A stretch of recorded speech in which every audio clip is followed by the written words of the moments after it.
Diakoni, a kú àsìkò yìí o. Bàbá lẹ́yìn dà. Ẹ mà káàsán sà. A kú múra ọdún o. Bó ni gbogbo nǹkan sà? Àlàáfíà ràn ra o. Àwọn ọmọ mi ń kọ́. Àlàáfíà ràn ní ọ̀hún jù kọ̀kọ́rẹ́ o. Ẹ̀yin àtètè yìí ṣáà ń láìkẹ́ lẹ́nu yín.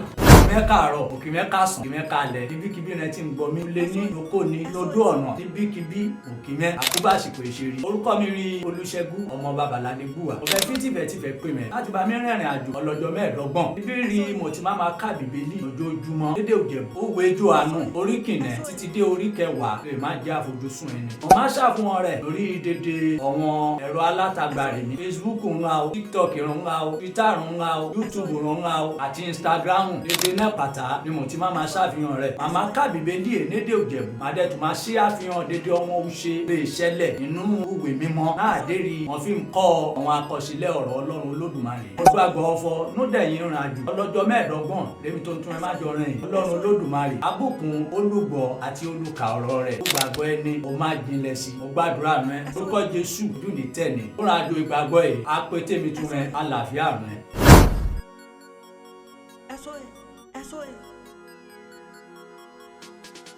Mo ní ìtàn kan rí mo fẹ́ tán